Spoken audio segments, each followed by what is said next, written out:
நிஜமாக எனக்கு என்ன சொல்கிறதுன்னு தெரியல. என் படம் நான் கூட எதாவது பேசுவேன். நான் பெற்ற பிள்ளையை பற்றி என்ன பேசுன்னு தெரியல.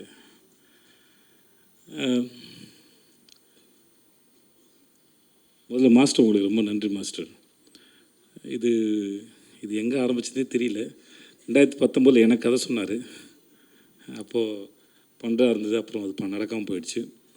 அப்புறம் ஒரு ஃப்ளைட்டில் மும்பையிலேருந்து வரும்போது 2 பேர் எதாச்சும் சந்தித்து பேச ஆரம்பித்தோம். ரொம்ப நாட்கள் சந்திச்சதுனால நான் என் குடும்ப புகைப்படங்கள்லாம் அவருக்கு காமிச்சிட்டு இருந்தேன். அவர் ஃபேமிலி ஃபோட்டோலாம் நாங்கள் பார்த்துருந்தோம். அப்புறம் ஜவான் ஷூட்டில் அவனை பார்த்தாப்புல. மகாராஜில் எனக்காக வந்து ஒர்க் பண்ணி கொடுங்கன்னு. எந்த இடத்துல அவனுக்கு பிடிச்சதுன்னு தெரியல. எனக்கு கதை சொல்லும்போது கதை ரொம்ப நல்லா இருந்தது. சரி, என் வீட்லேயும் அந்த வயசில் ஒரு பையன் இருக்கானே, இவர் எதுவும் சொல்லவே இல்லையே அப்படின்னு நினச்சேன். சரி, ஓகே அப்படின்னு விட்டேன் நான். அப்புறம் செட்டில் வச்சு தான் சொன்னார், உங்கள் பையன் கரெக்டாக இருப்பான்னு நினைக்கிறேன்னு. எனக்கு ஒரு மாதிரி சந்தோஷமும் இருந்தது, ஆனால் பயமும் இருந்தது. ஏன்னா அது அவன் எப்படி பண்ண போகிறானோ, இல்லை அவன் அப்போ தான் காலேஜ் படிச்சுட்டு இருந்தான், அப்போ தான் சேர்ந்துருந்தான்.